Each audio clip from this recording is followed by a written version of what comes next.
நைனாதீவின் நன்னீர் வளம் பற்றிய முதற்கட்ட பார்வையிடலும் களப்பயணமும். நைனாதீவின் நன்னீர் வளம் பற்றிய முதற்கட்ட பார்வையிடலை நோக்கமாக கொண்ட 3 நாள் களப்பயணம் ஒன்றினை மே மாதம் 29, 30, 31 திகதிகளில் வேட்ஸ்பார் திட்டத்தின் சார்பில் YWP இளம் நீர்வாண்மையாளர் வடக்கு வட்டத்தினர் மேற்கொண்டிருந்தனர்.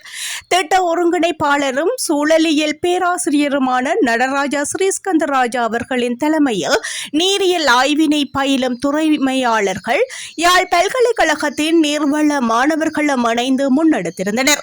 நைனாதீவில் தொடர்ந்தும் பல ஆண்டுகளாக உள்ள பாரம்பரிய கிணறுகள், குளங்கள் உள்ளிட்ட நீர் பரம்பல் பயன்பாடு உள்ளிட்ட பல விடயங்கள் நேரடியாக பார்வையிடப்பட்டு தண்ணீரின் தரம், உப்பு செறிவு, உவர் நீராதல் நிலைமை உள்ளிட்ட பல விடயங்கள் விஞ்ஞான ரீதியாக ஆய்வு செய்து கண்டறிந்ததோடு அங்கு வாழ்ந்து வரும் மக்களின் கருத்துக்களையும் கேட்டு அறிந்து கொண்டனர். முதல் நாள் அன்று பாடசாலைகளுக்கு சென்று மாணவர்களுக்கான நீர் தொடர்பிலான விழிப்புணர்வு ஏற்படுத்தியதோடு 2ஆம் நாளில் குளங்கள், கிணறுகளில் உள்ள தண்ணீரின் தரம் பரிசோதனை செய்யப்பட்டது. வீதியோரங்களிலும் ஊர்முனைகள், ஆலய சூழல், பள்ளிவாசல், கடற்கரை போன்ற மக்கள் சேரும் இடங்களிலும் கிராம மக்களுடன் உரையாட கிடைத்த வாய்ப்புகளை அணியினர் நீர் சார்ந்த உரையாடல் களமாக மாற்றி அமைத்திருந்தனர். அதனைத் தொடர்ந்து மீனவர் சங்க பிரதிநிதிகளுடனான சந்திப்பும் கள ஆய்வும் இடம்பெற்றிருந்தது.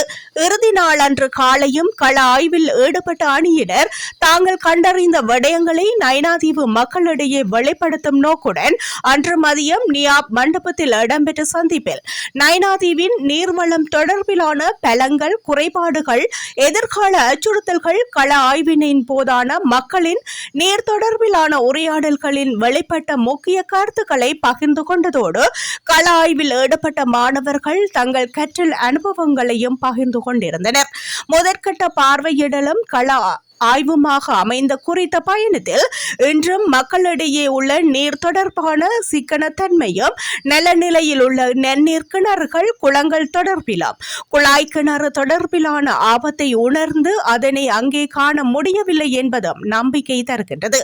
தலைமுறை மாற்றத்தின் காரணமாக குறிப்பாக இளையோரின் நீர் தொடர்பிலான எதிர்பார்ப்புகள், பழக்க வழக்கங்கள் மாறி நீர் நுகர்வு அதிகரித்து வருகின்றமையும், பாரிய காலநிலை மாற்றங்களின் போது குறிப்பாக புயல், கடும்-மழை காலங்களில் கடல் நீரில் நிலத்தினுள் உட்புகுகின்றமையினால் நன்னீர் ஆதாரங்கள் உவர் நீராகின்றமையும், புதிய நீர் மூலங்கள் தீர்வுகளை விரைவாக ஏற்படுத்தும் இருப்பதனை கைவிட முயற்சிக்கின்றமையும் இத்தீவுக்கு அச்சுறுத்தலாக அமையலாம் என கருதப்படுகின்றது. ஏற்கனவே வீடுகளில் அமைக்கப்பட்டிருக்கும் மழை நீரை சேகரிக்கும் கட்டமைப்புகள், வேறு சில பழைய கட்டுமானங்கள் கவனிப்பின்றி நிலையில் உள்ளமையும், குளங்களை விடவும் ஆங்காங்கே தற்காலிகமாக உள்ள மழைக்கால நீர்த்தேக்கங்கள் படிப்படியாக அற்றுப்போனமையும், தாளையடி போன்ற புதிய வழிமுறைகளை நம்பி காத்திருப்பதும் தற்சார்பை இழந்து வருவதுடன் கடந்த கால நீர் பாதுகாப்பு பற்றிய முன்னோர்களின் பாரம்பரிய அறிவு தொழில்நுட்ப முறையாக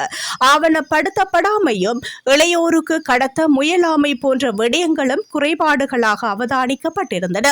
இன்றும் மக்கள் மத்தியில் நன்னீர் வளம் தொடர்பிலான ஆழமான நடைமுறைகளும் கட்டுப்பாடுகளுடனான சமூக ஒழுங்குகளும் சுவிட்சர்லாந்தில் உள்ள நைனாதீவு அபிவிருத்தி கழகத்தின் அனுசரணையில் அமைக்கப்பட்டுள்ள 3 கிணறுகளும், ஒரு சிறிய குளமும், அதிலிருந்து நீர் எடுப்பதற்கான அளவுகளும் நேர மட்டுப்பாடுகளுடன் முன்னுதாரணமாக அமைந்துள்ளதோடு மழை நீரை சேமித்து பயன்படுத்தும் கடந்த கால அனுபவங்கள் கூட்டாக இயங்கி திட்டமிட உள்ள வாய்ப்புகளையும் சந்தர்ப்பங்களாக கொள்ள முடியும்.